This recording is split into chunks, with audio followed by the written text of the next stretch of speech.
The godly may trip 7 times, but they will get up again.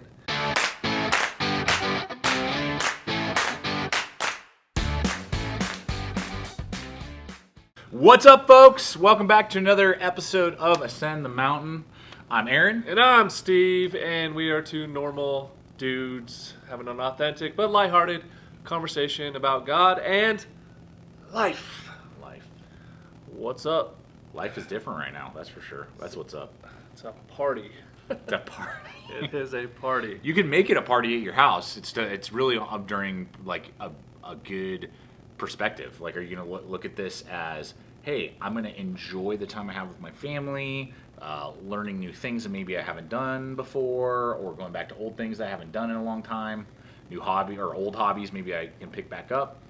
And yeah, life is different right now during the Dr. Malone pandemic of 2020. That is his slogan. What, the pandemic of 2020? Yes. Let me get a t-shirt that says pandemic 2020. Can't put I survived yet because he doesn't. Yeah, I can't. Oh, God. Once it's all over, hopefully I'll be able to wear that shirt. Wow. That is awesome. That was morbid. That was That's morbid, but super funny. So, Super funny. we're doing some quick ones. Yeah. Little short ones Just to for give those some with encouragement. ADD like I do. This one's we're gonna talk about kind of like keep moving forward. And what does that mean is in life, you start at base camp, right? You get Jesus in your little heart. He makes a home in your heart. And you begin ascending the mountain, right? Yeah. You start going, Pilgrim's Progress type thing. And there's Is moments. the peak heaven? Is that what that means? What? Is the peak heaven then? If we reach the peak, does that mean we got to heaven? Oh, I thought you said Kevin. Hey, when you get to the peak, hi, Kevin.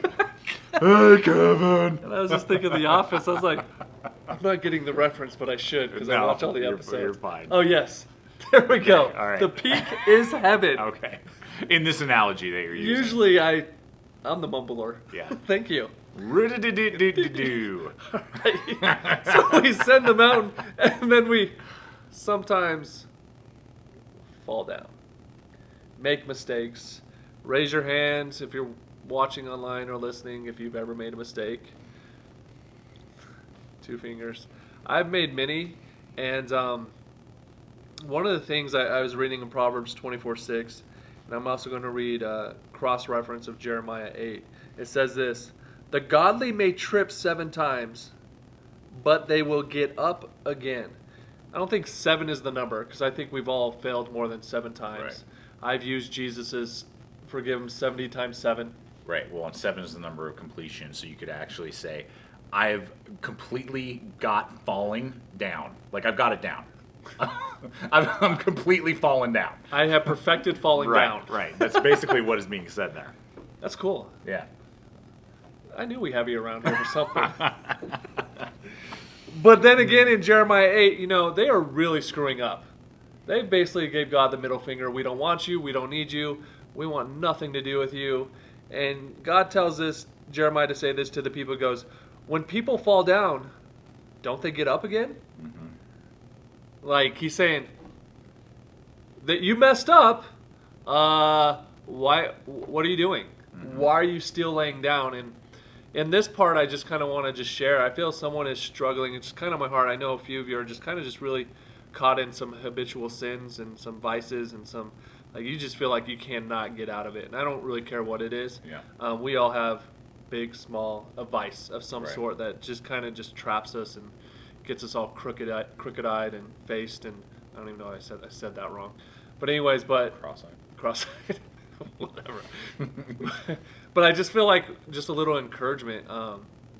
Just get back up. Mm-hmm. Don't quit. Mm-hmm. Don't give up. You want to add anything? Well, I to mean, this? and so just to give some perspective on how I experienced freedom in my own life by following this concept of getting up. Yeah. And during my teenage years, like a lot of dudes, I would say that I was addicted to pornography. I mean, I couldn't go a week, sometimes I couldn't even go a day, without experiencing that thrill for the moment and then that terrible, depression. I'm terrible. I'm scum. I'm gross.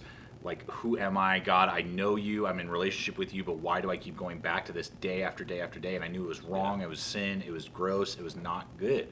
But every time that would happen, I would feel like I was distancing myself more and more from God. Yes. And until I really realized that God loves me no matter what, He sent Jesus. Now He's not okay with the sin that I was doing, but He is going, I love you. I care about you. Here's my hand. Get back up. Tomorrow will be different. And I had to begin to change that process of, God, tomorrow's going to be different. And even if tomorrow wasn't different, God, I know tomorrow's going to be different because you're helping me. It's not in my own strength, it's in you. And really, when I began to shift my attitude of, I will get up again. I am righteous because God says I'm righteous, not because of what I do. So I believe that truth, and it began to change to where it became less and less and less, to where it's not an addiction anymore. I'm free from that thing. And it was a long process, and it was not a fun process to get out of that habitual sin in my life. But it was because of this understanding that God sees me as righteous, so I'm going to get back up even if I fall 7 times to completion. I am completely in the midst of this junk. But I'm going to get back up, and I'm going to live like the Son of God that He says I am, adopted into His kingdom. And eventually you begin to see that change. And for some of you, it can be really fast. Some of you, it can be like 4 years like it was for me. Decades. 2 decades. Yeah. Just a couple minutes. Yeah, whatever. It's all different. And one of the things is I just want to share is, like, God is not shocked. He's not surprised. Yeah. He's not sitting there going, oh, didn't see that coming. Right. Like, and there's nothing, you think about it, like, there's nothing to take away His love for you. Yeah. And it's remembering yourself grace, but also remembering once you give up, once you stay down, you're done. Right.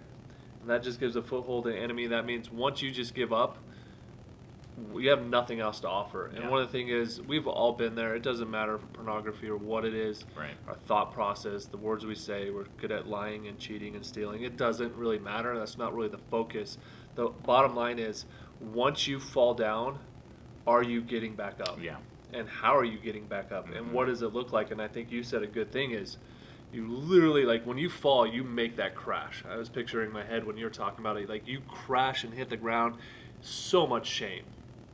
And that's what I love about one of the things I've learned in getting back up is God is calling, like, I'm going back to Genesis. Yeah. Like, when He's calling Adam and He calls their name. Yeah. And they're hiding. Like, He's looking and pursuing you. Right. Knowing you messed up. And but my Totally. favorite part, I think it's in verse 24, He says, because they said, we're naked and all this, and then He kind of gives them the consequences. There are consequences. Right. Doesn't mean there's not consequences. Absolutely. But He ends up covering them. Yeah. That is His grace. Right. And we must remember that He's got unlimited supplies of clothes to get you back. And eventually, you will conquer it. Right. Eventually, you will cut off Goliath's head. Right. And it just takes time. For some, it's Short, sometimes it's long, long, and and everything in between. just a matter of, but if you don't get back up, You'll never win. have the victory. You'll never see the other side. You'll never see Kevin. Yeah, you'll never get to Kevin. That's hilarious. But yeah, I mean, yeah, it's so that I don't know. I mean, it's so good, God's goodness towards us, and to never think that because I fell, God doesn't want me around anymore. Yeah, I agree. So I mean, that's a super important value point for us. So, got anything else to say? I think I like these quick ones. Yeah, they're fun when they're really good. fast. So, guys, we appreciate you so much. Know during this time of chaos and craziness that we're praying for you for joy and for peace to reign in your homes and in your hearts. Know that God's in control and that He absolutely loves you. We invite you guys to subscribe to the YouTube channel, the Apple, podcast. Spotify. Yeah, Spotify, all that stuff. But on this, can I add? Please. In the comments, if you want something for us to pray for, Yeah, we will pray. Yeah. We would love to pray and follow up. Love to do that with you guys. So. So see you next time. Thank you, guys.